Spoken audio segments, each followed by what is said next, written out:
Welcome to while. నేను మీ జాకిర్ హుసేన్. అమరావతిపై అనుచిత వ్యాఖ్యలు చేసిన జర్నలిస్ట్ శ్రీనివాస్ గారిని అయితే అరెస్ట్ చేయడం జరిగింది. సో దీని గురించి డిస్కస్ చేద్దాం. ప్రస్తుతం మనతోటి సీనియర్ జర్నలిస్ట్ సిఎస్ రావు గారు ఉన్నారు. వెల్కమ్ చెప్పేద్దాం. హాయ్ సార్, నమస్తే. నమస్తే. ఇప్పుడు మీడియా స్వేచ్ఛ పోతుందంటే ఏమంటారు సార్? అంటే మీడియా స్వేచ్ఛ అనేది ఇప్పుడు వైఎస్ఆర్ కాంగ్రెస్ పార్టీ వాళ్ళు మాట్లాడుతున్నారు.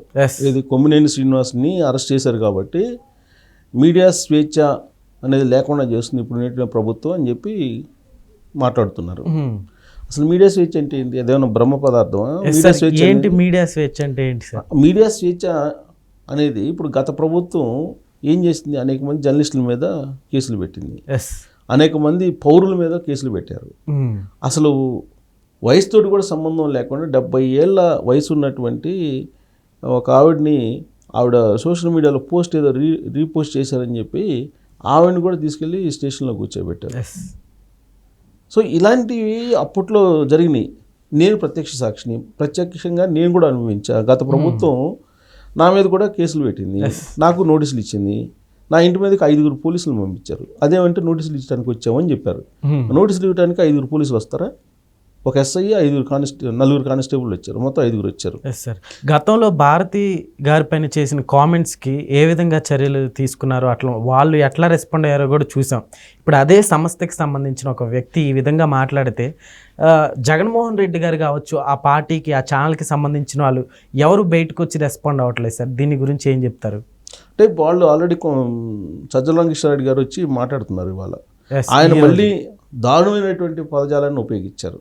ఓకే, ఇక్కడ ఏంటంటే ఒకళ్ళు తప్పు చేశారు కదా అని చెప్పేసి ఇంకో దానికి మించిన తప్పు చేయటం పరిష్కారం కాదు. ఇప్పుడు అమరావతి గురించి కృష్ణరాజు గారు అలాగే శ్రీనివాసరావు గారు నిర్వహించిన డిబేట్లో మాట్లాడారు. వాళ్ళిద్దరు మాట్లాడుతూ మాట తూలారు. అమరావతి రాజధాని గురించి వాళ్ళు మాట్లాడినటువంటి మాటలు ఏవైతే ఉన్నాయో ఖచ్చితంగా అవి ఖండించదగినవి, ఏమాత్రం సమర్థనీయం కాదు. అవి వాళ్ళని శిక్షించాల్సిందే, చట్ట ప్రకారం శిక్షించాల్సిందే. దీన్ని మీడియా స్వేచ్ఛకి ముడిపెడుతున్నారు సజ్జల రామకృష్ణారెడ్డి గారు. ముడిపెడుతూ ఆయన సంకర జాతి అనేటువంటి ఒక పదం ఉపయోగించారు. సంకర జాతి అంతా తోడయింది, ఆ సంకర జాతి ఇప్పుడు అమరావతి రాజధాని వాళ్ళు అన్నదాన్ని ఖండిస్తున్నారు అని చెప్పి అంటున్నారు ఆయన. అసలు ఆయన సీనియర్ జర్నలిస్ట్. ఆయన దాదాపు ఆయనకి 50 సంవత్సరాలు, ఇప్పుడు 60 సంవత్సరాల పైన ఉంటాయి ఆయనకి, 65-60 ఉంటాయి ఆయనకి. ఆయన సీనియర్ జర్నలిస్టే. అసలు ఆ పదాన్ని ఎలా ఉపయోగిస్తారు? ఆ మాటని ఎలా ఉపయోగిస్తారు? అసలు ఇప్పుడు ఆయన అన్న మాట నేను వినిపిస్తాను మీకు. నాకు ఆల్రెడీ ఆయన ప్రెస్ మీట్లో మాట్లాడారు. ఆ ప్రెస్ మీట్లో మాట్లాడినటువంటి ఆడియో నా దగ్గర ఉంది. అది నేను వీడియో కూడా ఉంది, బట్ వీడియో చూపించగలేదు కాబట్టి ఆడియో చూపిస్తాను. మీ కడుపు మంటంతా ఒక తప్పుడు దీని మీద చేసుకొని మీ అక్కసంతా అసహ్యకరమైన రీతిలో ఫోటోలు తెచ్చి బయట వేసి చెప్పులతో కొట్టడాలు, దాన్ని ఏమంటాం పిశాచాలు కూడా ఇట్లా చేయము, రాక్షసులు అనలేము. రాక్షసులు పిశాచాలు చేయరండి. కలిస్తే తయారైన తెగ ఏదో అవుతున్నట్టు అదిగో శంకర జాతి అంటే ఆ తెగ కూరుకుంటే మాత్రమే ఇట్లా చేయగలరు. దాంట్లో అంటే ఇంకా ఘోరము బాధ కలిగి భయం వేసేది ఏంటంటే ఈ తెగ అనార్గనైజ్ గా లేదు, ఆర్గనైజ్ అయింది. ఇదిగోండి ఎలా అంటే తయారైన తెగ ఏదో రాక్షసులు అనలేము, ఇవంతా సంకర ఇది ఉన్నట్టు ఇవన్నీ కలిసి తయారైన తెగ ఏదో సంకర తెగ అంట. అసలుకి ఏ విధంగా సార్ అట్లా? ఈ సంకర తెగ ఒకటి ఉంది. ఈ సంకర తెగ అంతా అంటే ఆర్గనైజ్డ్గా ఈ విధంగా చేస్తున్నారు అని చెప్పి అంటారు ఆయన. ఇప్పుడు ఒక ఛానల్లో ఒక సీనియర్ జర్నలిస్టు కండక్ట్ చేస్తున్నాడు, మోడరేటర్గా ఉన్నాడు ఆయన, కొమ్మినేని శ్రీనివాస్ గారు. ఆయన అంతకుముందే లక్ష్మీపార్వతి గారిని ఏదో ఒక కాలరు మాట్లాడితే సీరియస్ రియాక్ట్ అయ్యారు. ఆయన మహిళల పట్ల ఉన్నటువంటి గౌరవాన్ని అంతా ప్రదర్శించారు. మంచిది, శుభం. మరి కృష్ణరాజు గారు ఆ మాట అన్నప్పుడు ఆ రోజున ప్రోగ్రామ్ కండక్ట్ చేసిన శ్రీనివాసరావు గారు కనుక ఇమీడియట్గా ఖండించేసి ఆయన చేత క్షమాపణ చెప్పించినట్టయితే అది ఆ ఎపిసోడ్ అంతవరకు అయిపోయింది. కానీ ఇండైరెక్ట్గా ఈయన ఏం చేశారంటే, తెలుగుదేశం వాళ్ళు చూస్తే సోషల్ మీడియా వాళ్ళు నీ ఎంట పడతారేమో, వాళ్ళు బరితెగించి చేస్తారు, ఇలాంటివన్నీ మాట్లాడారు. అంటే ఇండైరెక్ట్గా ఎంకరేజ్ చేశారు. అది తప్పులాగా ఆయనకు అనిపించలే, అది అర్థమవుతుంది. ఆయన సీనియర్ జర్నలిస్టు, 50 సంవత్సరాల పైగా జర్నలిజం చేశారు ఆయన. దాదాపు చాలా నిరుపేద కుటుంబం అది నాకు తెలిసినంత వరకు. ఇవాళ ఏ స్థాయిలో స్థిరపడ్డారో అందరికీ తెలుసు. సరే ఎట్ట స్థిరపడ్డారో ఏంటి అనేది అది తర్వాత సంగతి. మరి ఆయన ఇప్పుడు మహిళల పట్ల మాకు గౌరవం ఉంది, జర్నలిజంలో నేను ఎప్పుడు తూలి మాట్లాడలేదు ఇలా చెప్తున్నారు ఆయన. ఇప్పుడు ఎవరికి వాళ్ళే నేనే కరెక్ట్ అనుకుంటారు, ఎవరికి వాళ్ళే అది అనుకుంటారు, నేను కరెక్ట్ 100% నేనే కరెక్ట్ అనుకుంటారు. అలాగే ఆయన కూడా ఫీల్ అవుతున్నారు, తప్పులేదు. కానీ ఇంతమంది ఆంధ్రప్రదేశ్లో ఉండేటువంటి జనాన్ని మొత్తాన్ని, ఆ ఉండే మహిళల మొత్తాన్ని కించపరిచేలాగా వాళ్ళు ఫీల్ అయ్యి వాళ్ళు వచ్చి నిరసనలు వ్యక్తం చేస్తున్నారు, ఆందోళన వ్యక్తం చేస్తున్నారు కదా. ఆయన ఫోటో, కృష్ణరాజు గారి ఫోటో ఇద్దరిది పెట్టి చెప్పులతోటి వాళ్ళు నిరసన వ్యక్తం చేశారు. దాన్ని తప్పుపడుతున్నారు సజ్జల రామకృష్ణారెడ్డి గారు. ఓకే, దాన్ని తప్పుపడుతున్నారు ఆయన. అంటే ప్రజాస్వామ్యంలో ఇలా నిరసనలు కూడా తెలియజేయకూడదు. ఈ సంకరజాతి అని చెప్పి ఆయన కొత్త పదం ఇప్పుడు సంకరజాతి తయారైంది. ఈ సంకరజాతి ఆర్గనైజ్డ్గా మూకుమ్మడిగా దాడి చేయడానికి వైఎస్ఆర్ కాంగ్రెస్ పెట్టమని సిద్ధపడ్డారనేటువంటి పదజాలాన్ని ఆయన ఉపయోగించారు. ఆయన నుంచి నేను ఆ పదజాలాన్ని వింటుంటేనే నాకు కొంచెం ఇబ్బందికరంగా ఉంది. ఆయన కూడా సీనియర్ జర్నలిస్టే. మరి అలాంటి పదాలను ఎలా ఉపయోగిస్తారు? నాకు మీడియా స్వేచ్ఛ అంటే ఏంటి అసలు? మీడియా స్వేచ్ఛ అంటే ఇష్టానుసారంగా మాట్లాడటం. మీడియా అంటే, మీడియాలో ఉండే జర్నలిస్టులు అంటే కొంచెం సొసైటీకి ఒక దార్శనికులుగా ఉండాలి, ఒక దిక్చూచిగా ఉండాలి. వాళ్ళని చూసి మిగతా సమాజం నేర్చుకునేలాగా ఉండాలి. వాళ్ళు ఉపయోగించే పదజాలం, వాళ్ళు ఉపయోగించే మాటలు చాలా వాల్యూగా ఉంటాయి, చాలామంది ఫాలో అవుతుంటారు. కానీ వీళ్ళే ఈ విధంగా మాట్లాడుతుంటే ఏం డైరెక్షన్ ఇస్తున్నట్టు అసలు వీళ్ళు? గతంలో కూడా ఒకళ్ళిద్దరు జర్నలిస్టులు ఇలానే మాట్లాడారు. ఇప్పుడు ఈ ఇష్యూ వచ్చింది.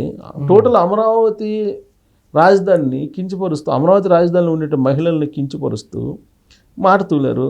బహిరంగ బేషరతుగా క్షమాపణ చెప్పచ్చు కదా.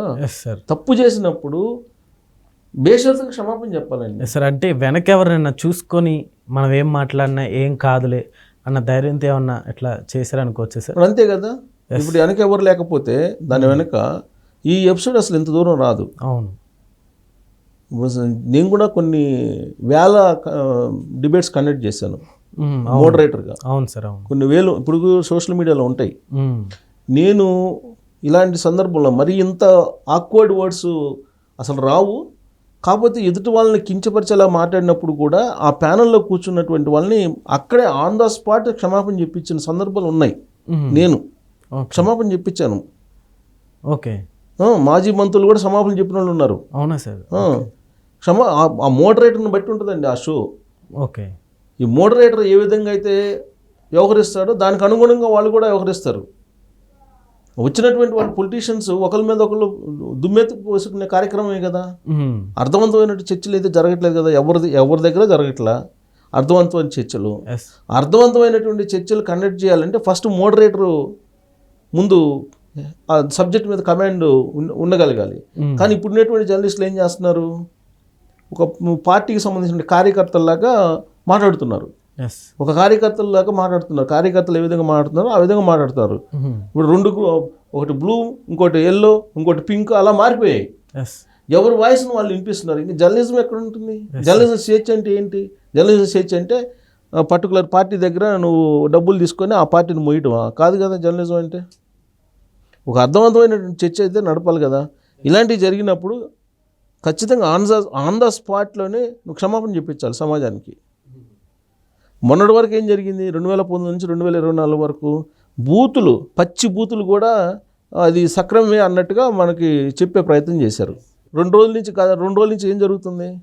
2 రోజుల నుంచి వాళ్ళేదో అన్నారండి. ఇటువైపు నుంచి కొంతమంది తెలుగుదేశం పార్టీకి సంబంధించినటువంటి వాళ్ళ పెద్దల ఆశీస్సుల కోసమో లేదంటే పెద్దల యొక్క దీవెనల కోసమో కొంతమంది వీళ్ళు ఒకళ్ళిద్దరు మాట తూలి మాట్లాడుతున్నారు.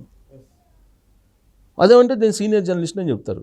సీనియర్ జర్నలిస్ట్ని అని చెప్తారు. ఒకళ్ళేమో రకరకాలు దాన్ని భయంకరంగా మాడుతున్నారు. అసలు ఒక పదం తప్పు వస్తే దానికి మళ్ళీ మేమే స్వయంగా రిజైన్ ఇచ్చేవాళ్ళం. ఒకవేళ తప్పు జరగడం సహజమండి. ఫ్లోలో ఒక్కోసారి మాట మిస్ కావచ్చు. ఇమ్మీడియట్గా సారీ చెప్పేవాళ్ళం, ఇమ్మీడియట్గా రిగ్రెట్ ఫీల్ అయ్యేవాళ్ళం. ఇప్పుడు ఆ రిగ్రెట్ ఫీల్ కాకపోగా తాను చేసింది కరెక్ట్ అని చెప్పి వాళ్ళు అంటున్నారు, వాళ్ళు చేసింది తప్పు అని చెప్పి వీళ్ళు ఇంకా ఒక 4 పదాలు యాడ్ చేసేసి అన్పార్లమెంటరీ వర్డ్స్ని ఉపయోగిస్తున్నారు. ఇది మీడియా స్వేచ్ఛ ఎలా అవుతుంది? ఇప్పుడు ఆయన్ని కొమ్మినేని గారిని అరెస్ట్ చేశారు, శ్రీనివాస్ గారిని. శ్రీనివాస్ గారిని అరెస్ట్ చేశారంటే అది మీడియా స్వేచ్ఛకు భంగం కలిగించినట్టు ఎలా అవుతుంది? ఎలా అవుతుంది? అరెస్ట్ చేయకపోతే మరి దానికి ఎండింగ్ ఎక్కడ? పోనీ ఇప్పుడు అరెస్ట్ చేశారు, ఇప్పుడు ఉన్నటువంటి ప్రభుత్వాన్ని బదనాం చేస్తున్నారు, ఓకే. మరి గతంలో 2019 నుంచి 2024 వరకు ఏం చేశారు? అసలు ఎవరు స్టార్ట్ చేశారు దీన్ని? ఏం చేశారు? మీడియా స్వేచ్ఛ ఉందా అప్పుడు? తెలంగాణలో లేదు, ఆంధ్రప్రదేశ్లో లేదు. తెలంగాణలో ఏమో అసలు ఆ రోజున కేసీఆర్ గారి ప్రభుత్వాన్ని ఇంత మాట కూడా అనడానికి లేకుండా ఉంది. అసలు ఏ మీడియా ఆయన్ని ఆ ప్రభుత్వాన్ని ప్రశ్నించడానికి లేకుండా అయింది. అక్కడ అంతే. అక్కడ మీరు కేబుల్ కట్ చేశారు కదా, అప్పుడు ఎల్లో మీడియా అని చెప్తున్నటువంటి వాళ్ళ కేబుల్స్ అన్నీ కట్ చేశారు కదా, రానివ్వలేదు కదా మీరు. మరి ఆ రోజున వాళ్ళకు కూడా నోటీసులు ఇచ్చి మీరు పిలిపించారు కదా, పోలీస్ స్టేషన్కి పిలిపించి విచారించారు కదా. మరి ఇప్పుడు కొమ్మినేని గారిని పిలిపించి మాట్లాడితే అది నేరం, తప్పు ఎలా అవుతుంది? సో మీడియా స్వేచ్ఛ అనేది స్వీయ నియంత్రణ అనేది ఆధారపడి ఉంటుందండి. ఎవరి వాళ్ళమే జర్నలిస్టులు అనేవాళ్ళు ఎవరికి వాళ్ళే హుందాగా ఉండాలి, అంతే తప్ప ఎవరో నియంత్రిస్తారు, ఎవరో నియంత్రించాలి అని చెప్పి అనుకుంటే అది సాధ్యం కాదు. ఇవాళ కొమ్మినేని శ్రీనివాస్ గారిని అరెస్ట్ చేసేసి తీసుకెళ్ళిపోయారు. అయినంత మాత్రం చేత అన్పార్లమెంటరీ వర్డ్స్ రావు అంటే ఇప్పుడు మరి శంకర్ జాతి అన్నాడు ఆయన అరెస్ట్ చేసి తీసుకెళ్లారు పోలీసులు. ఈయన ప్రెస్ మీట్ పెట్టి శంకర్ జాతి అన్నారు సజ్జల రామకృష్ణారెడ్డి గారు. శంకర్ జాతి అంతా ఒకటి అయిపోయారని నేను. ఏంటి శంకర్ జాతి అంటే ఏంటి? ఆయన మాటలేంటి? అంటే దీనికి ఫుల్ స్టాప్ పడాలంటే ఈ సీనియర్ జర్నలిస్టులు అని చెప్పుకుంటున్నటువంటి వాళ్ళు, 50 సంవత్సరాలు ఎక్స్పీరియన్స్ ఉందని చెప్పుకుంటున్నటువంటి వాళ్ళు, లేదా 30 సంవత్సరాల ఎక్స్పీరియన్స్ ఉందని చెప్పుకుంటున్నటువంటి వాళ్ళు వాళ్ళ పరిధి దాటి మాట్లాడుతున్నారు. ఇప్పుడు వాళ్ళ పరిధి దాటి ఎవరికి వాళ్ళే మాట్లాడుతుంటే అది ఎక్కడ ఎండ్ అవుతుంది? ఎంతమంది జర్నలిస్టులను అరెస్ట్ చేస్తారు? అది కాదు కదా. ఇప్పుడు 2019 నుంచి 2024 వరకు 3000 మంది మీద అనవసరంగా కేసులు పెట్టారు. రంగనాయకం గారిని 60 సంవత్సరాల పైన 70 సంవత్సరాలు ఆవిడని తీసుకెళ్ళి స్టేషన్లో పెట్టారు. అప్పుడు అవును, నాలాంటి వాళ్ళ మీద కూడా మీరు కేసులు పెట్టారు. కేసులు పెట్టి నాకు ఇంటికి పోలీసులని నోటీస్ ఇవ్వడానికి 5 పంపించారు. అంటే వాళ్ళ ఉద్దేశం ఏంటంటే ఇళ్ళ మీదకి పంపించి భయపించడానికి. ఇప్పుడు పైగా మీడియా అంటూ మీడియాని మొత్తాన్ని కలిపేశారు సార్. మీడియా మొత్తాన్ని కలిపించారు. మీడియా స్వేచ్ఛ అంటే వాళ్ళు ఏదంటే మీడియా స్వేచ్ఛ పోయినట్టు. మరి మీరు చేసింది ఏంటి? మీరు చేసినటువంటి దాష్టికాలు ఇంకా ఎవరు మర్చిపోలేదుగా. అనేక మందికి జర్నలిస్టుల మీద కేసులు పెట్టారుగా. ప్లస్ ఇళ్లలో ఉండే మహిళల్ని ఏ విధంగా కించపరిచారు మీరు? అసలు మహిళల్ని ఏ స్థాయిలో కించపరిచారు మీరు? అసలు మంత్రులుగా ఉన్నటువంటి వాళ్ళు బూతులు తిట్టారు కదా. వినరానటువంటి సౌండ్ పొల్యూషన్ కదా మొత్తం. మీడియా మొత్తం సౌండ్ పొల్యూషన్ చేశారు కదా. మహిళల్ని ఎట్టబడితే అట్టు మాట్లాడారు కదా. మరి ఇది మీడియా స్వేచ్ఛ కింద ఎలా వస్తుంది అసలు? అంటే దీనికి ఫుల్ స్టాప్ పడాలంటే స్వీయ నియంత్రణ అవసరం ఫస్ట్ ఆఫ్ ఆల్.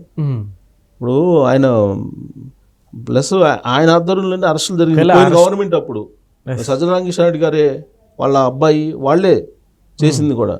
మరి జగన్మోహన్ రెడ్డి గారు ముఖ్యమంత్రిగా ఉన్నప్పటికీ నడిపింది వీళ్ళే.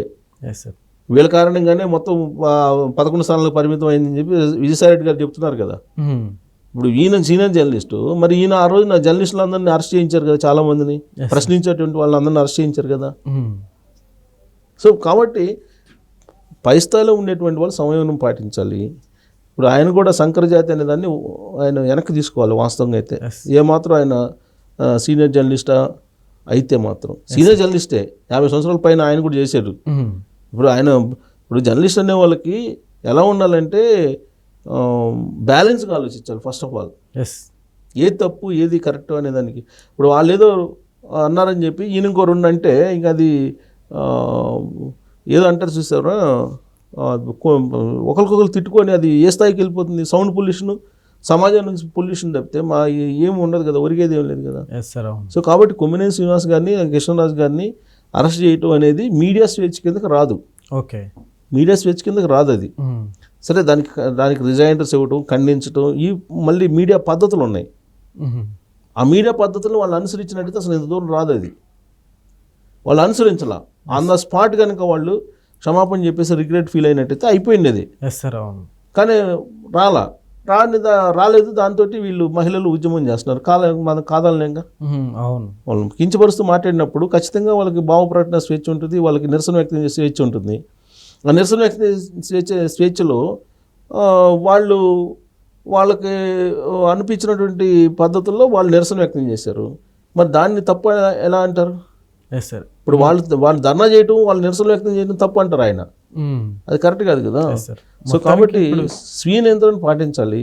ఇప్పుడు సాక్షి లాంటి సంస్థల్ని అసలు మూసేయాలని చెప్పి డిమాండ్ వస్తుంది. అవును, గతంలో కొన్ని సంస్థలు మూసేయాలని చెప్పి అప్పుడు కూడా రాజశేఖర రెడ్డి గారు చనిపోయినప్పుడు కొన్ని సంస్థల మీద వచ్చింది. సంస్థలు మూసేయటం కాదు కదా పరిష్కారం. సంస్థల్లో ఉండేటువంటి జర్నలిస్టులు సంయమనం పాటించాలి. ఇప్పుడు సమాజం భావోద్వేగాల మధ్య ఉన్నప్పుడు ఆ భావోద్వేగాలను మరింత రెచ్చగొట్టేలాగా నువ్వు జర్నలిస్టుగా ఉండకూడదు. ఓకే, ఒక భావోద్వేగాలు పరిస్థితులు వచ్చినప్పుడు వాటిని తగ్గించడం ప్రయత్నం చేయాలి మీరు జర్నలిస్ట్ అనే అతను. అంతే తప్ప వచ్చినటువంటి భావోద్వేగాలను రెచ్చగొట్టేలాగా చేసేసి గందరగోళం చేయటం కాదు కదా జర్నలిజం అంటే. దీనికి మొత్తానికి ఇప్పుడు పులి స్టాప్ పడిద్ది అనుకోవచ్చు సార్. 4 రోజులు పోతే బెయిల్ మీద మళ్ళీ బయటకు వచ్చేస్తారు. ఇప్పుడున్న పరిస్థితుల్లో పులి స్టాప్ పడదు. నేను అదే చెప్తుంది, ఎవరికి వాళ్ళే స్వీయ నియంత్రణ పాటించాలి.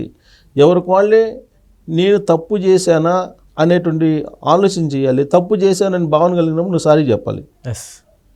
అటు కాకుండా తప్పు చేసి కూడా నేను కరెక్టే అనుకుంటే ఇంకా మీడియా స్వేచ్ఛ ఏముంటుంది? ఏముండదు. సో కాబట్టి ఇది ఫస్ట్ కాదు, లాస్ట్ కాదు, ఇది కంటిన్యూ అవుతుంది. ఈ మీడియా స్వేచ్ఛ అని చెప్పి వాళ్ళు గగ్గోలు పెట్టినా కానీ ఇవాళ ఎవరు ప్రజలు మద్దతు ఇచ్చే పరిస్థితి లేదు. ఎందుకంటే మొన్నటి వరకు వాళ్ళు చేసింది అదే కాబట్టి. పైగా అర్ధరాత్రి అపరాత్రి మొత్తం ఇళ్ళ మీదకి వచ్చి తలుపులు తట్టి లోపలికి వచ్చి తీసుకెళ్లారు కదా వాళ్ళు. ఇంకా దారుణాలు చేశారు కదా, అత్యంత పెద్ద దారుణాలు చేశారు కదా. సో కాబట్టి తప్పు పట్టేటువంటి పరిస్థితి లేదు. సరే, చట్ట ప్రకారం వాళ్ళు చేసేది చేస్తారు, చేయాల్సిందే, లేదంటే ఎండింగ్ ఉండదు కదా. Okay sir, thank you.